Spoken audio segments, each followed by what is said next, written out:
بسم اللہ الرحمن الرحیم۔ معزز سامعین، السلام علیکم ورحمۃ اللہ وبرکاتہ۔ حضرت عمر رضی اللہ تعالی عنہ، جن کے پاک نام پر آج مسلمانوں کو فخر ہے اور جن کے جوش ایمانی سے آج 1300 برس تک کافروں کے دلوں میں خوف ہے، اسلام لانے سے قبل مسلمانوں کے مقابلے اور تکلیف پہنچانے میں بھی ممتاز تھے۔ نبی اکرم صلی اللہ علیہ وسلم کے قتل کے در پہ رہتے تھے۔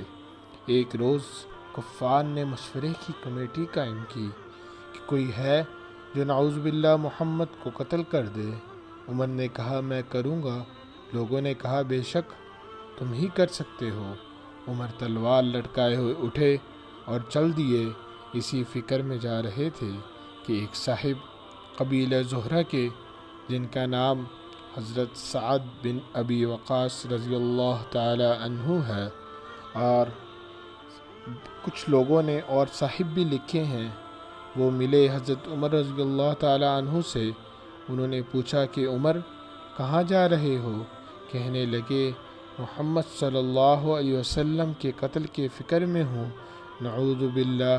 سعد نے کہا بنو ہاشم اور بنو زہرہ اور بنو عبد مناف سے کیسے مطمئن ہو گئے؟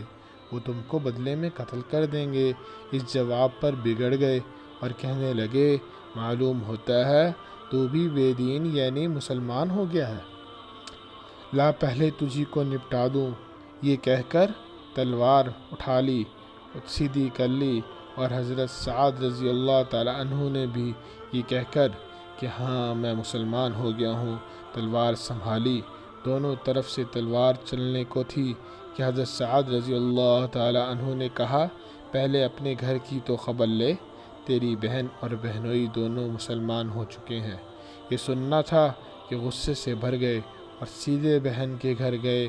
وہاں حضرت خباب رضی اللہ تعالی عنہ کیواڑ بند ہوئے ان دونوں میاں بیوی کو قرآن شریف پڑھا رہے تھے۔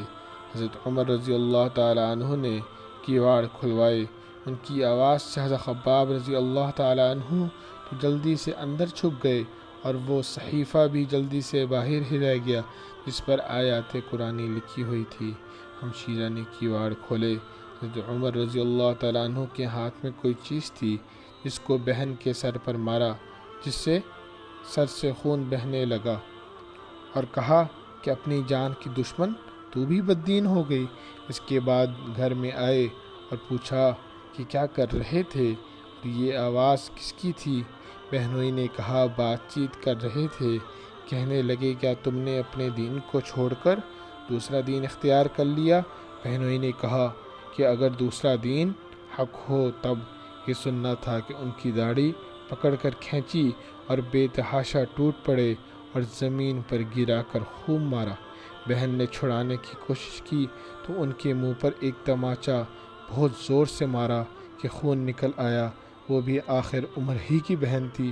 کہنے لگی عمر ہم کو اس وجہ سے مارا جاتا ہے کہ ہم مسلمان ہو گئے؟ بے شک ہم مسلمان ہو گئے ہیں، جو تجھ سے ہو سکے تو کل۔ اس کے بعد حضرت عمر کی نگاہ اس صحیفے پر پڑھی جو جلدی میں باہر رہ گیا تھا، اور غصے کا جوش بھی اس مار پیٹ سے کم ہو گیا تھا، اور بہن کے اس طرح خون بھر جانے سے شرم سی بھی آ رہی تھی۔ کہنے لگے اچھا مجھے دکھلاؤ یہ کیا ہے؟ بہن نے کہا تو ناپاک ہے، اس کو ناپاک ہاتھ نہیں لگا سکتے۔ بہت اصرار کیا مگر بے وضو اور غسل کے دینے کو تیار نہ ہوئی بہنیں۔ حضرت عمر رضی اللہ تعالیٰ عنہ نے غسل کیا اور اس کو لے کر پڑھا۔ اس میں سورہ طٰہٰ لکھی ہوئی تھی۔ اس کو پڑھنا شروع کیا اور اننی انا اللہ لا الہ الا انا فاعبدنی واقم الصلاۃ لذکری تک پڑھا تھا کہ حالت ہی بدل گئی۔ کہنے لگے اچھا مجھے بھی محمد صلی اللہ علیہ وسلم کی خدمت میں لے چلو۔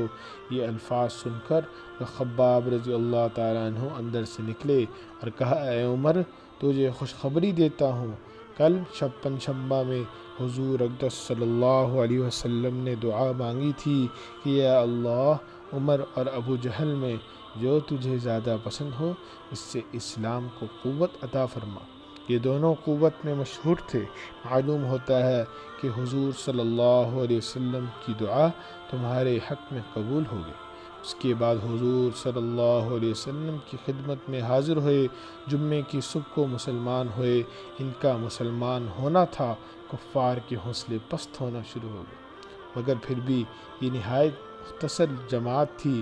مسلمانوں کی جماعت بہت مختصر تھی، وہ سارا مکہ بلکہ سارا عرب۔ اسی لیے اور بھی جوش پیدا ہوا اور جلسے کر کے مشورہ کر کے ان حضرات کو ناپید ختم کرنے کی کوشش ہوتی تھی اور طرح طرح کی تدبیریں کی جاتی تھیں۔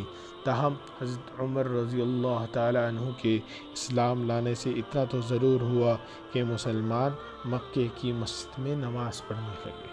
حضرت عبداللہ بن مسعود رضی اللہ تعالیٰ عنہ فرماتے ہیں کہ حضرت عمر رضی اللہ تعالیٰ عنہ کا اسلام لانا مسلمانوں کی فتح تھی، اور ان کی ہجرت مسلمانوں کی مدد تھی، اور ان کی خلافت رحمت تھی۔